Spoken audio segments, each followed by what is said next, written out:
What's going on, moviegoers? If you're new to the channel, my name is Christian. Welcome to Zero Productions. So continuing on the big Disney Plus day. Now, I only covered yesterday a couple of teaser trailer reactions to She-Hulk, Moon Knight, and Ms. Marvel. But there's so many more things happening that Disney announced, you guys. So many exciting things.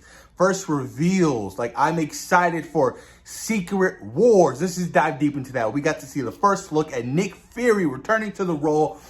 I am super pumped for Secret Wars. I have a feeling that it's going to be very, very weird. But weird in a good way. Because at this point, we don't know who is a Skrull and who is not. So I'm so excited to see, where they take this story. And just on a scale, how big is it going to be, particularly because it's a Disney Plus series. That is a massive comic book story. So I'm curious to see how well they will adapt it, you guys. I love squirrels. I said squirrels. I love Skrulls. I like, all their appearances in Captain Marvel, Spider-Man Far From Home. I'm excited to see the world of the Skrulls. I definitely want to see more of that. I think that's super dope and super entertaining. But yes, you guys, we got the first reveal of Nick Fury in Secret Invasion. Continuing on. Also, we got the announcement of the Echo show. Now, Echo is going to be making her MCU debut in the Hawkeye series later this month. Or 2 weeks? Thanksgiving week?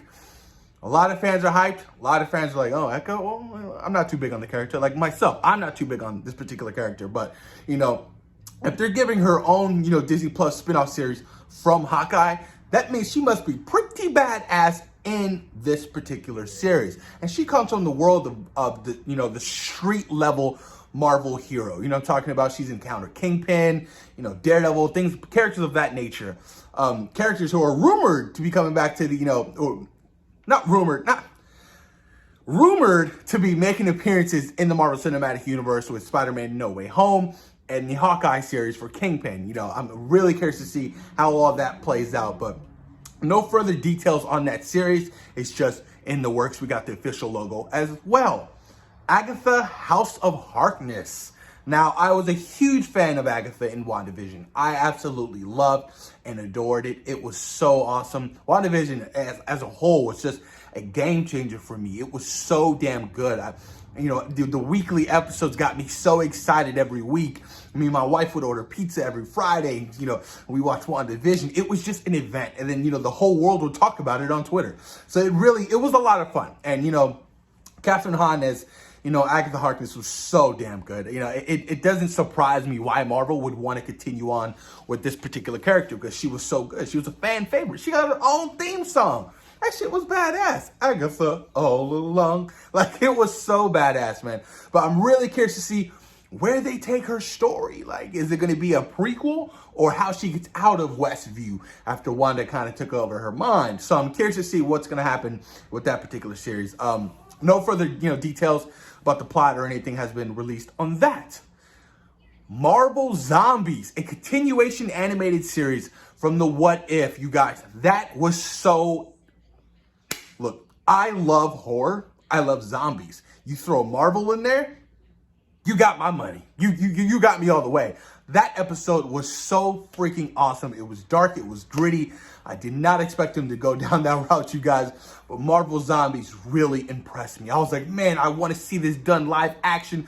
But it would be a little bit too complicated to do that live action. That means you'd have to get everybody returning to this, particular story or, one-off or, whatever you want to call it. But I think doing a animated series is completely fine. I don't know where it's going to, pick up or take off because of that last episode and how it ended. But I'm pretty sure, they have some great stories and great episodes, they're working on for this animated series for Marvel Zombies. Absolutely.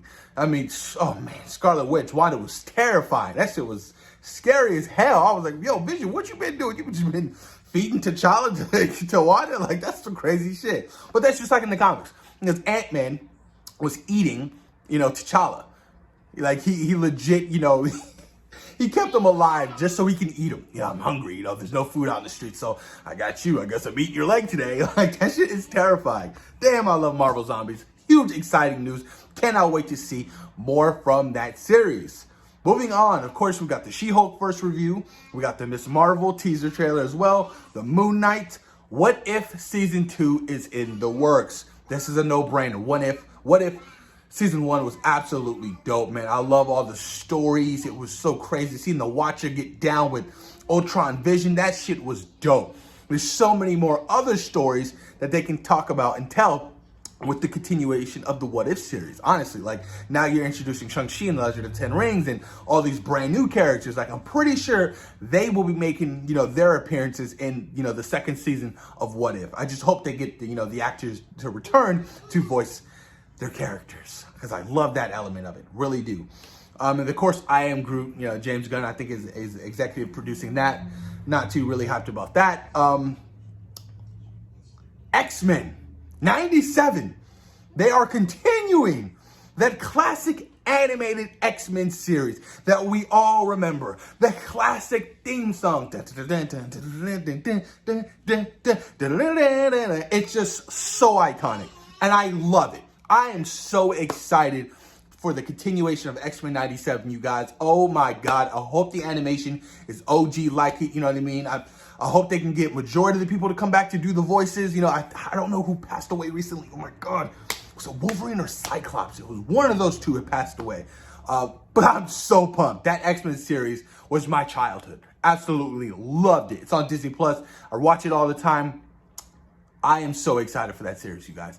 I mean, I can't tell you how hyped I am for that damn series. That is a day one must watch and a potential watch along, you guys. I'm going to try to do some watch alongs because I want to do that. I want to engage with you guys with these fantastic, these shows. There's so many great shows that they're going to be dropping, from Star Wars to Marvel. There's so much great stuff happening. But yes, X-Men 97 is coming, you guys. Super stoked about that. This one in particular, I'm very hyped about as well. Spider-Man freshman year. It's going to be an animated series showing you how Peter handled himself when he first became Spider-Man. He first got his powers. What a unique and an awesome idea that is. That is so cool. Now, Kevin Feige was like, we're not going to introduce the Spider-Man. We're not going to introduce Uncle Ben. Been there, done that. You've seen it. So, his introduction in the MCU was Civil War. I was like, okay, cool. He's already Spider-Man. He's been Spider-Man for quite some time. Cool. I get it. Dope. But I like that we now get to revisit what Peter was going through his freshman year when he first got that spider bite. I want to see it all. I want to see Uncle Ben. I want to see how he got the bite. All of those elements of what makes Spider-Man Spider-Man, I want to see it, especially if it's going to be an animated series. Just get Tom Holland to come back to voice him. Because this is exciting, because now we get freshman year in animated series from the MCU. It's canon. Now we get, Spider-Man Homecoming. Was Spider-Man Homecoming? Yeah, Spider-Man Homecoming. I think he was in 10th grade. 11th grade, Far From Home. And our senior year is most likely going to be Spider-Man No Way Home. And then we get the college days. I love that we get to experience, all 4 years. It's such a unique and refreshing idea to kind of tell the story of the MCU Spider-Man without really, telling much of it through the lenses of the live action. Because before that, we don't know who Uncle Ben was. We didn't get to see any of that stuff. So that's a lot of stuff I want to see, and I cannot wait for that, you guys. Damn, that's going to be so much fun. And then the Ironheart series. Of course, we got a new logo update as well. Riri Williams apparently going to be making her MCU debut in Black Panther Wakanda Forever. And that's going to tie into Armored Wars and, Ironheart and, her relationship with, Rhodey. Tony's gone. So I'm really curious to see how they're going to do that, and if they decide to bring back Tony Stark AI, just like in the comic books. But I kind of doubt that. Robert Downey Jr. is pretty much done with the role. He's like, I'm fine, you guys. I've done 10 years. My exit is, it's over. I'm fine. But I'm still excited for Ironheart. I am. I'm excited to see what her armor is going to look like, just how smart she's really going to be, and I'm curious to see, what her role is going to be in her MCU debut for Black Panther Wakanda Forever. I mean, her and Shuri have met in the comic books, so I'm really curious to see how that's going to play out. Two super smart black women. Really excited for that, you guys. But there you guys have it, man. That was pretty much the rundown for Disney Plus Day. A lot of stuff to look forward to. X-Men 97, Echo, Spider-Man Freshman Year, Agatha House of Harkness, Marvel Zombies, She-Hulk, Miss Marvel, Moon Knight, What If Season 2, I Am Groot, Ironheart, Secret Invasion. I hope I said Secret Invasion. I think I said Secret Wars at the beginning of this video when I was talking about that. I don't remember, holy shit. But post your comments down below. Let me know what you guys are most looking forward to. If I'm being honest with you, it's definitely probably all 3 animated series between freshman year, X-Men 97, and Marvel Zombies. Post your comments down below. Let me know what you guys think. Peace.